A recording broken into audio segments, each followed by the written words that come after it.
하나님 말씀은 출애굽기 30장 17절에서 21절까지 한 목소리로 같이 읽도록 하겠습니다. 여호와께서 모세에게 말씀하여 이르시되 너는 물두멍을 놋으로 만들고 그 받침도 놋으로 만들어 씻게 하되 그것을 회막과 제단 사이에 두고 그 속에 물을 담으라. 아론과 그의 아들들이 그 두멍에서 수족을 씻되 그들이 회막에 들어갈 때에 물로 씻어 죽기를 행할 것이요 제단에 가까이 가서 그 직분을 행하여 여호와 앞에 화제를 사를 때도 그리할지니라. 이와 같이 그들이 그 수족을 씻어 죽기를 행할지니 이는 그와 그의 자손이 대대로 영원히 지킬 규례입니다. 아멘. 따라합시다. 잘 될 것입니다. 잘 될 것입니다. 아주 잘 될 것입니다. 아주 잘 될 것입니다. 우리에게 소망이 있습니다. 우리에게 소망이 있습니다. 오늘은 물두멍을 이렇게 만드는 그것을 이렇게 하나님께서 지시하는 겁니다. 그래서 다른 것들은 금칠을 하고 있는데 이 물두멍은 이 놋으로 만들었어요. 그래서 이 물두멍을 만들어 가지고 성소에 뜰에 그것을 갖다 놓는 거예요. 번제단을 지나 가지고 그 성소에 들어가려고 하면은 반드시 이 물두멍을 거치도록 되어 있습니다. 그래서 저 입구에 휘장이 여기에 성소와 지성소를 나누는 휘장이 하나 있고 저 입구에 성소에 들어오는 곳에 또 휘장이 하나 있는 거예요. 휘장이 두 개인데 입구에 들어오는 휘장하고 그쪽에 번제단하고 사이에 이 물두멍이 있는 겁니다. 그래서 이 제사장들이 이 예배를 드릴 때, 즉 제사를 드릴 때, 성소에 들어갈 때, 그때 반드시 이곳을 지나야만 돼요. 지나가면서 뭘 해야 됩니까? 씻어야 돼요. 수족을 씻도록 되어 있습니다. 이 물두멍이라는 것은 우리로 치면 세수대야가 이렇게 볼 수 있어요. 여기서 보면 성경에서 물두멍에 대한 정확한 양식이 이렇게 제시되지 않고 있습니다. 그러나 많이들 생각할 때 이 둥근 모양으로 만들었을 거다 이렇게 생각하고 있습니다. 또 이것은 물두멍을 놋으로 만드는데 이 재료는 무엇을 가지고 했느냐 하면 그 여인들이 가지고 있는 거울, 옛날에는 이제 녹거울을 사용했거든. 그것을 가지고 이 물두멍을 만들었던 것입니다. 그래서 보잘것없는 그 자기가 가지고 있는 이 거울이 이 성소의 하나의 기구가 되는 그런 모습을 우리가 볼 수가 있는데 이 물두멍을 이 제단과 성막 한복판에 이렇게 놓으라는 이 명령은 다른 명령들과 마찬가지로 생명을 보존하기 위한 규례다 이렇게 볼 수가 있습니다. 우리는 이 물두멍이 왜 이 번제단과 성소의 중앙에 위치해 있는지를 한번 생각해 봐야 됩니다. 왜 그렇습니까, 여러분? 우리 기독교 아닌 다른 종교에서도 이 제사를 지낼 때 손을 씻거나 몸을 씻는 이러한 의식들은 고대에 이렇게 성행했어요. 고대뿐 아니고 오늘날에도 다른 종교에 보면은 아침에 소위 말해서 불교라면은 예불을 드리기 전에 일어나서 전부 몸을 씻고 이렇게 예불을 드린다 그렇게 이야기들을 하고 있지 않습니까? 그래서 이것은 다른 종교도 이렇게 했던 그런 모양인데 이 기독교에서 이 물두멍은 그런 것하고는 또 다르다 이렇게 볼 수가 있습니다. 이 물두멍이 상징하는 것이 뭐냐? 피입니다. 피. 예수 그리스도의 피를 상징하고 있습니다. 요한복음 19장 34절에 보면 예수님께서 십자가에 달려 돌아가실 때 그때 이제 어떻게 했나 하면은 그 십자가에 달려 돌아간 그 시체들이 빨리 죽어야 되는 거예요. 그래서 해가 떠 있을 때 이 모든 그 죽음이 끝나버려야 되거든요. 그래서 나무에 달려 있는 거 이것을 해가 질 때까지 그냥 두면 안 돼서 그 전에 사형 집행이 완전히 끝나야 되는데 그래서 그 군병들이 나중에 어떻게 합니까? 살아있는지 죽었는지를 확인하기 위해서 뼈를 꺾었다 이렇게 이야기를 하고 있습니다. 뼈를 꺾었는데 예수님에게 와서는 어떻게 했습니까? 그들이 이미 숨이 진 것을 보고 창으로 옆구리를 찔렀어요. 옆구리를 찌르니까 예수님께서 물과 피를 쏟으셨다 이렇게 기록하고 있습니다. 그런데 그것이 우리를 위해서 예수님께서 흘려주신 그 속죄의 피다. 그 생명의 피다. 우리는 그렇게 알고 있습니다.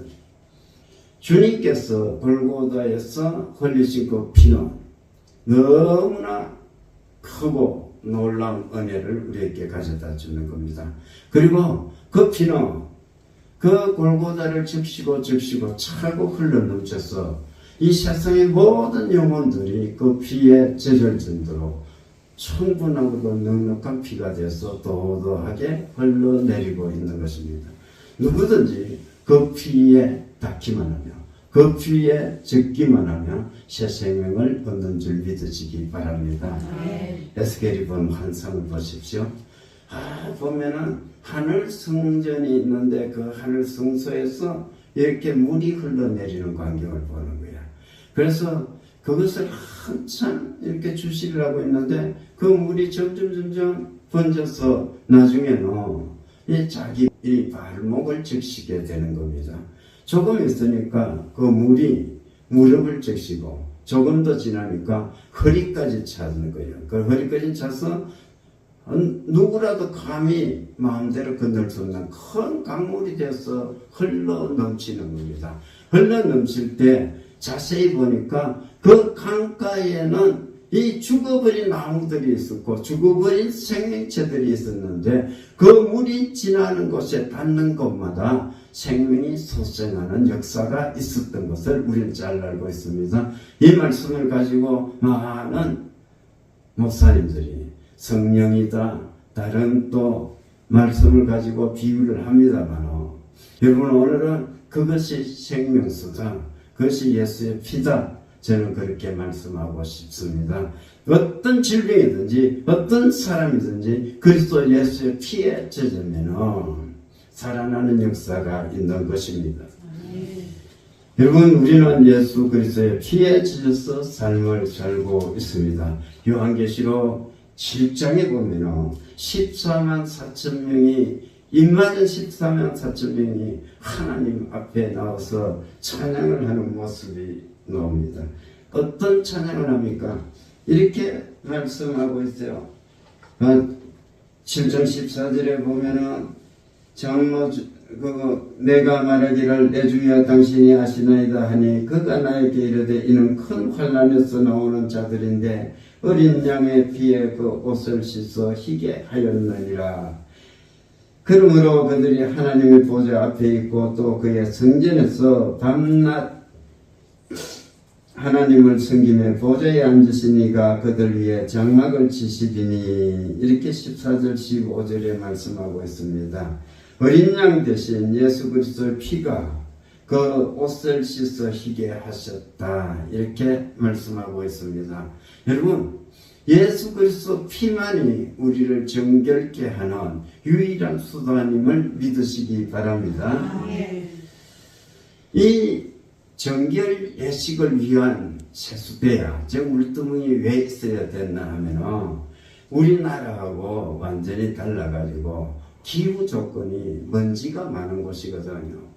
그래서 이 성전뿐 아니고 가정에도 전부 다 이 손님이 오면 결례에 쓰는 그 항아리들이 있었잖아요. 그죠? 그래, 이제 그 손을 씻게끔 또 발을 씻게끔 물을 가져다 주는 것이 주인된 도리였던 겁니다. 그와 마찬가지로 성전에서도 흙먼지 투성이로 제사를 지내서는 안 되는 거죠. 그래서 손발을 씻을 수 있게끔 이렇게 물을 떠났다 이렇게 볼 수가 있습니다. 그리고 또 보면은 이 짐승을 잡을 때 제사장들에게는 자기도 모르게 물론 짐승을 잡을 때 보면 죄인이 그 제사를 지내고자 하는 자가 잡아서 그 각을 뜨고 뭐 내장의 모든 똥이라든지 이런 것을 다 치우고 청결하게 해가지고 제사장에게 주면 제사장이 그 제단에 올려놓는 거예요. 그런데 그런 일을 하면서도 제사장에게 뭐가 있겠습니까? 피가 묻을 수밖에 없는 거죠. 그래서 그때 묻은 이 피도 씻어야 되는 것입니다. 그래서 이 광야 시대에 물이 귀한 그 시대에 손과 발을 씻는 것은 정말로 쉬운 것이 아니에요. 이것은 엄청난 노력이 필요한 거죠. 그래서 이것은 오늘 이 규정에서 말씀하고 있는 것은 예수를 믿는 사람들이 전부 다 정결하게 이렇게 삶을 살아가야 되는데 정결한 그 마음 그리고 깨끗한 심령 속에서 삶을 살아야 되는데 그렇게 안 될 수가 있거든요. 그래서 이것은 정말로 노력해야 되는 것을 의미하고 있는 겁니다. 여러분 예배를 드리는데 그냥 시간 돼서 나와서 예배 드리는 것이 아니고 준비하며 드려야 된다는 것을 우리에게 말씀해 주고 있어요. 그 사막길 속에서 물을 떠놓는 심정으로 우리가 정말 내 몸을 바쳐서 그리스도 예수께 지금 경배하기 위해서 내가 헌신합니다 하는 이런 각오를 가지고 예배할 수 있기 바랍니다. 그래서 요한복음 4장에서 예수님은 수가성 여인에게 어떻게 말씀합니까? 예배하는데 영과 진리로 예배하라 이렇게 말씀하는 것을 우리는 잘 알고 있습니다. 그래서 우리의 영혼이 주위의 온갖 것들, 세상 풍조, 또 세상에서 우리가 삶을 살다 보면 오염되는 것, 그러한 것들 때문에 정말 때묻을 수가 있고 더러워졌을 수가 있습니다. 그런데 그리스도의 말씀에 신경쓰러 이것을 매일 씻어서 정결케 해야 되는 것입니다. 그것을 지금 의미하고 있다 이렇게 말씀하고 있습니다. 여러분 그리스도인은 정결케 되어야 되는데 이 정결이라는 것이 결단코 우리 힘이나 우리의 노력만으로 되어지는 것은 아닙니다. 그래서 우리가 요한복음 13장에서 보면은 6월절 마지막 만찬 때 예수님께서 제자들의 이 발을 씻어 주시는 거예요. 그래서 한 사람씩 씻어 나가다가 베드로에게 예수님이 이르렀을 때 주님 안 됩니다. 다른 사람은 몰라도 나는 절대적으로 주님이 내 발을 씻을 수 없습니다. 이렇게 말씀해요. 그때 예수님께서 어떻게 말씀하십니까? 야, 내가 너를 씻어주지 않으면 너가 나하고 상관이 없다. 이렇게 말씀하고 있는 거예요. 그래서 여기서 씻어주는 것, 죄를 씻는 것, 이것이 그만큼 중요하거든요. 죄를 씻지 않는 영혼, 씻음받지 못한 영혼은 예수님하고 상관없다고 말씀하고 있는 것입니다. 그래서 이 물두멍에 손을 씻는 것, 이것이 그만큼 중요한 것이고 예수 그리스도의 피에 우리가 씻음받아서 예배드리는 것이 그만큼 중요한 겁니다. 그런데 그러면은 번제단이 먼저 있잖아요. 번제단은 이미 거기서 제사를 지내는 거야. 그 짐승을 잡아서 하나님 내가 대신 예를 들어서 번제라면은 하나님 내 죄가 너무 커서 내가 죽어야 되는데 대신 이 짐승을 잡아서 하나님께 드리는데 아무런 흔적도 남지 않을 정도로 다 태워서 없애버리거든요. 뼈까지도 다 타는 거예요. 그렇게 흔적도 없이 번제를 드리는데 그러면 정결해졌다는 것을 의미해 주고 있지 않습니까? 그죠? 그런데 왜 물두멍에 다시 손을 씻어야 됩니까? 그러니 이것은 구원받은 성도일지라도 매일의 삶이 어때요? 죄에서 자유롭느냐? 그렇지 않는 거예요. 비록 목사일지라도 제사장일지라도 그들의 매일의 삶은 날마다 하나님 앞에 나와서 정결케 되기 위해서 회개해야 된다는 것을 의미하고 있음을 우리는 알 수가 있습니다. 여러분, 이것이 예배제가 첫 번째 우리 19절에서 말씀하고 있는 거 정결해야 된다는 것입니다. 두 번째 보면은 20절, 19절, 20절에 다시 보면은 이 물로 씻을 때 생명이 보존되는 그러한 역사가 일어나게 되는 것입니다. 우리가 어떤 직분을 맡았던 그것을 행할 때 또 어떤 목적으로 성막에 들어가든지 먼저 씻어야 했던 것입니다. 제사장들은 무조건 씻고 들어가야 됐던 것입니다.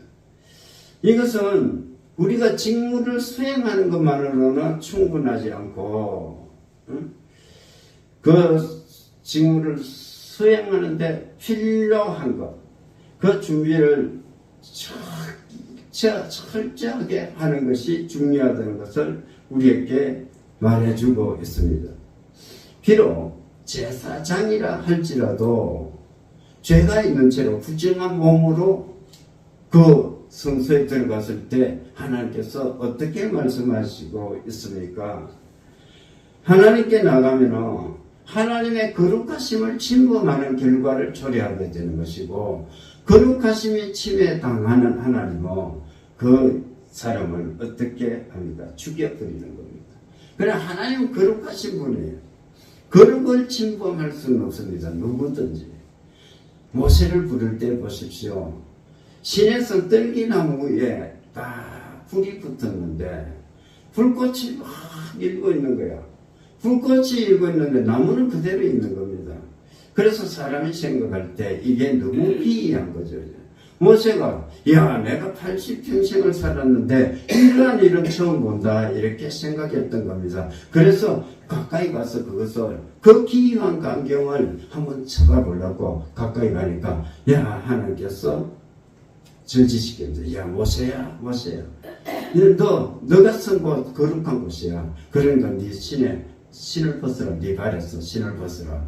그리고 이스라엘 백성들이 여기 경계에 침범하지 못하도록 해라. 침범하면 죽어. 그러니까 네가 이게 알려가지고 침범 못하도록 해라. 이렇게 말하는 겁니다. 여러분, 우리는 하나님의 그 권능의 현장에 우리는 누구든지 나가야 돼. 나가야 되지만은 우리가 그 부정한 몸을 가지고 우리가 그곳에 침범하면 다 죽을 수밖에 없는 것입니다. 이것은 다시 말해서 우리가 그냥 우리의 인생을 하나님을 만나고 싶어서 나갈 때 하나님을 만날 수가 있습니까? 못 만납니까? 못 만난다는 것을 말씀해 주고 있는 거죠. 무엇을 통해서? 누구를 통해서? 오직 예수 그리스도를 통해서만 나갈 수 있는 것 아닙니까? 이것이 그 이야기를 하고 있는 거예요. 제사장이라도 부정한 몸은 가까이 가지 못하는데 거기서 물로 깨끗이 씻기만 하면 손발을 씻기만 하면 성소에 들어가도 괜찮은 거예요. 그것이 정결케 되기 때문에 그렇습니다.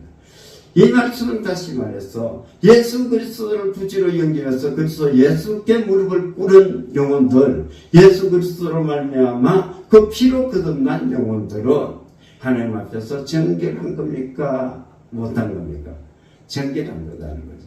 그래서 예수님의 피에 젖어서 우리가 그 피를 의지하고 하나님께 나갈 때 우리는 하나님으로부터 죽음을 면하게 되는 것입니다.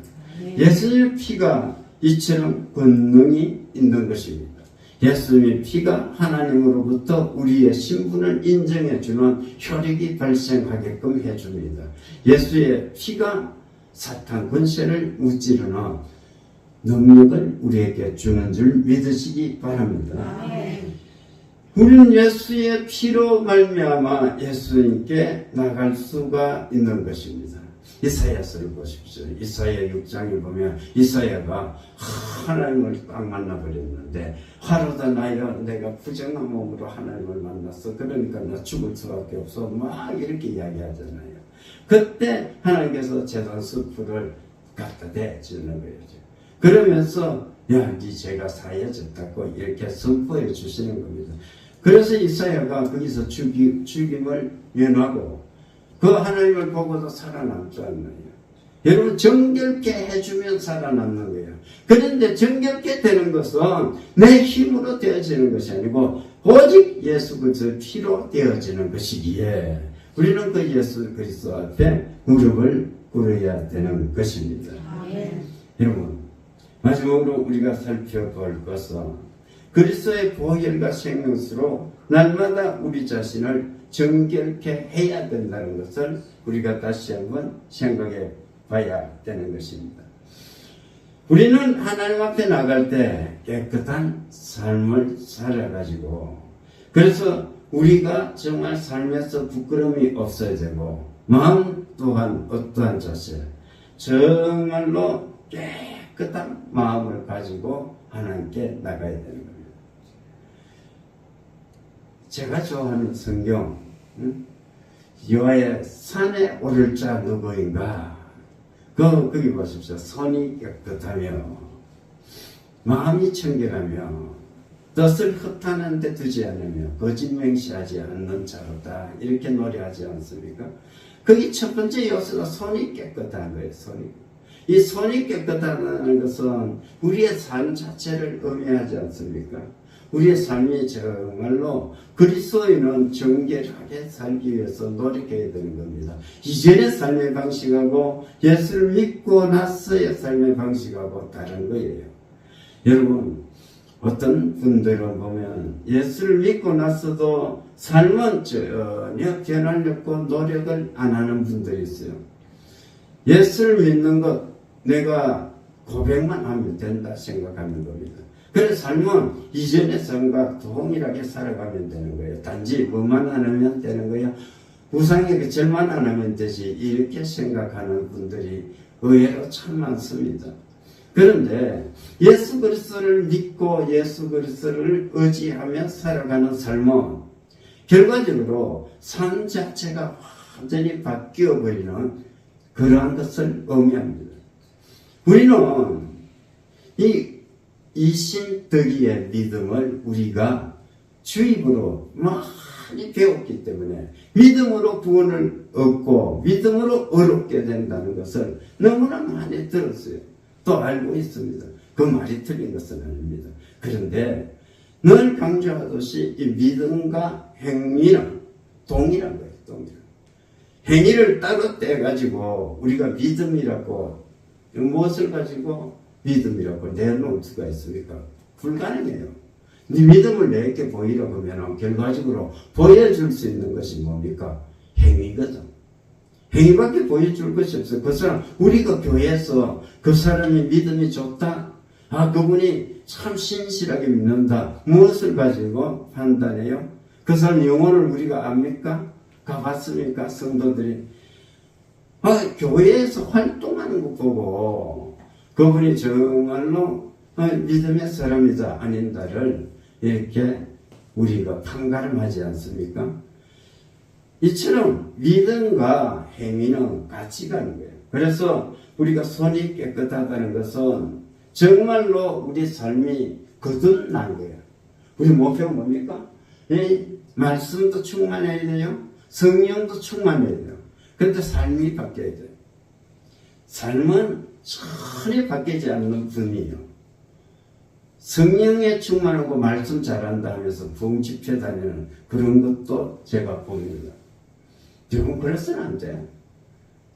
삶이 변하지 않으면 그 입술로 아무리 가르쳐도 의미가 없어요. 결과적으로 인격이 말해야 되는 거예요. 인격이. 그리스도인은 말씀에 능한 자가 되어야 되지만 또 두 번째 성령의 능력이 우리를 통해서 나타나야 되지만 그것보다 더 중요한 것은 그런 모든 것들이 합해져서 삶이 변하는 겁니다. 저와 여러분이 삶이 변하는 한 해가 될 수 있기를 바랍니다. 그래야 돼요. 여러분 삶이 변하고 마음 자세도 이렇게 정결게 되어야 되는데 생각해 보십시오. 티끌이 묻은 이 몸을 가지고 우리가 하나님 앞에 나온다 생각해 보십시오. 되지 않잖아요. 어떤 권사님 보면은 기도 받으러 왔는데 몸에 옷에 풀칠을 해갖고 왔더라고. 작업장에서 뛰어와가지고. 그래서 되겠느냐. 명식이 권사쯤 되면은 옷이 정결하게 입고 다녀야 될 거예요. 일하다가 기도 받으러 왔으면은 옷이라도 갈아입고 와야 되지. 그래 다니면 안 돼요. 하나님에 대해서 나오는 소리예요. 그러면 안 돼요. 어떤 안수 집사는 저는 10년 집회를 할 때, 제가 8시부터 기도를 했잖아요. 여기서, 이렇게 그 집회를 하고, 한 10시부터 내가 밤에 안수 기도를 해줬는데, 예배를 마치고 안수 기도를 하려니까, 이 안수 집사라는 거예요. 안수 집사로 장임을 받았는데, 장로 안 시켜준다고 다른 교회에 가버렸어, 그분이. 술이 떡이 돼갖고 내한테 안수해 달라는 거예요. 이 방송을 또 그분이 듣고 볼 수도 있지만 왜 이 설교를 하느냐 하면 그런 자세로 하나님을 만나면 안 돼요. 하나님 앞에 가정스러운 거거든. 그런 사람이 장로대가 되겠습니까? 기독교가 망하는 거지. 그래서는 안 돼요. 내가 장로가 되기 전에 정말로 준비하면 나와야 돼요. 준비하면. 그렇지 않습니까? 티끌 묻은 몸으로 내가 나올 수가 있습니까? 그래도 옷 하나를 입어도 주일날 올 때 정성껏 우리가 새 옷을 사서 입으라는 것이 아니고 그래도 깨끗한 옷을 입어야 되는 것이고 예배 때는 그렇게 나와야 되는 것 아닙니까?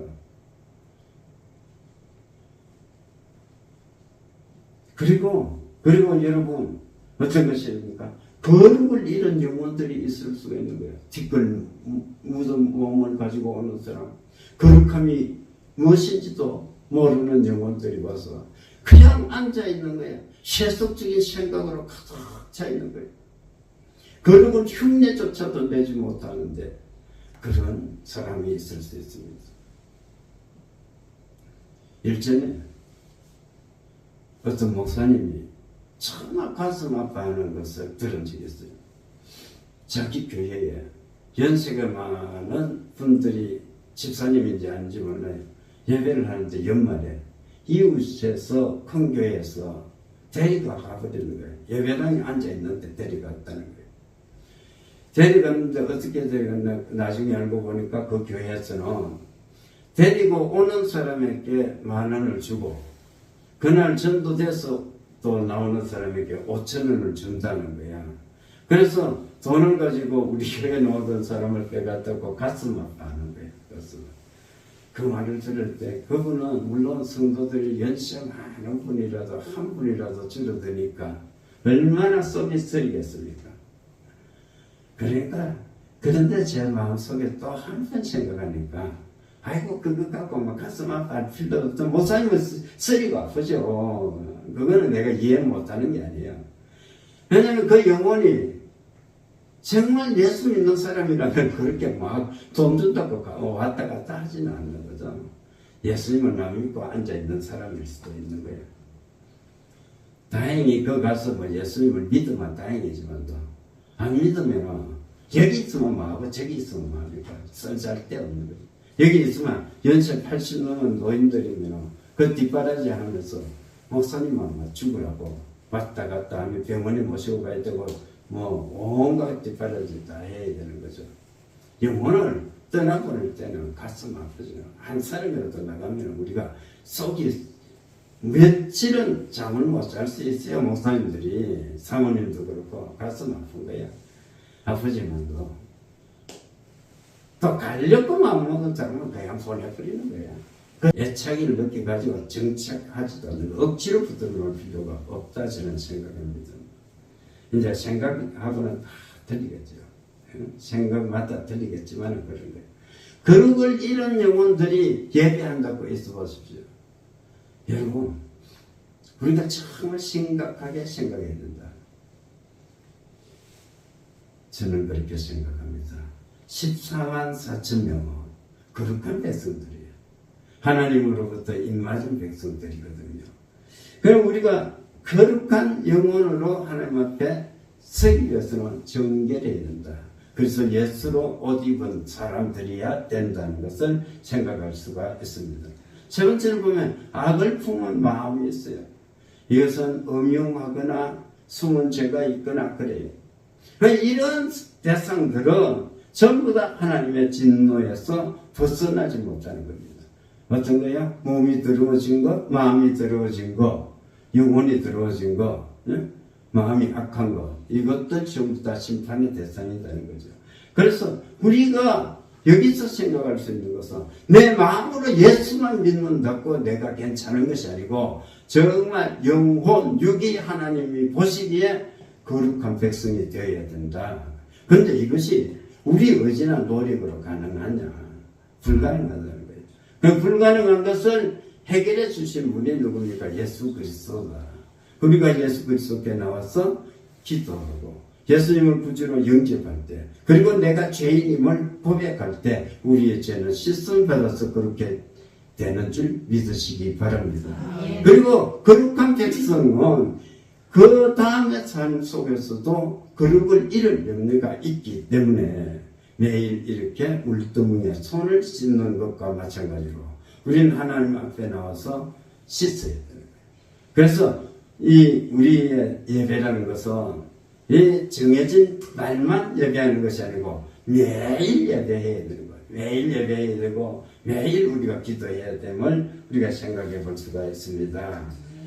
여러분, 우리 모든 인류의 죄를 대속하기에 충분하고 넉넉한 것이 그리스도 예수의 보혈입니다. 우리 찬송가 266장 보면 주의 피로 이룬 셈을 참 깊고 넓더라. 이 찬송이잖아요. 정말 그 찬송을 부를 때 상상을 해보면 얼마나 은혜가 되는지 몰라요. 하늘의 저수지가 되어버렸어. 예수의 피가.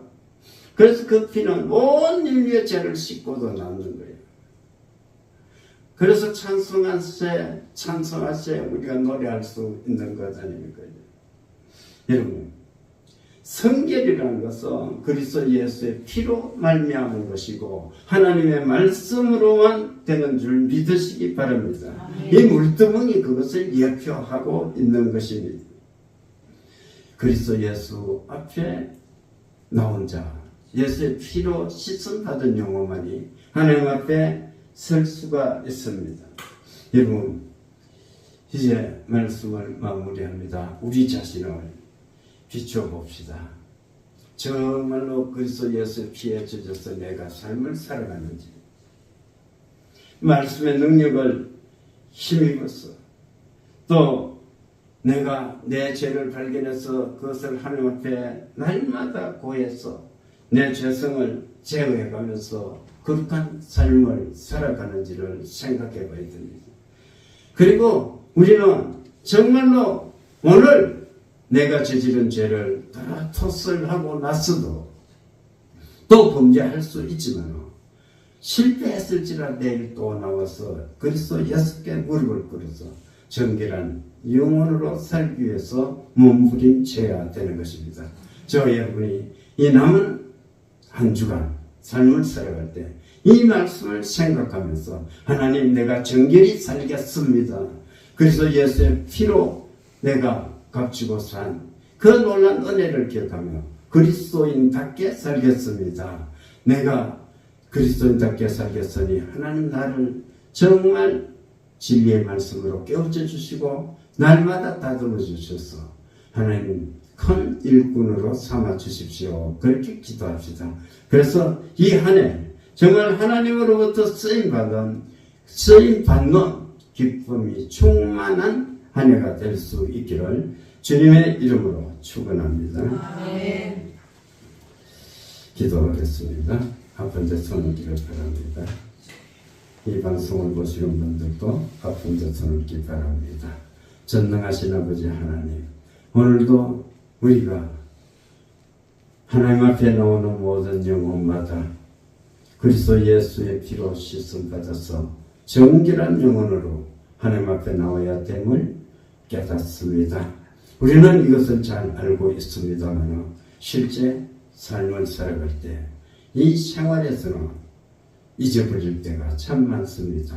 때로는 너무 급히 예배당에 예배 시간 맞춰서 나오느라고 미처 준비하지 못하고 예배할 때도 있었음을 고백합니다.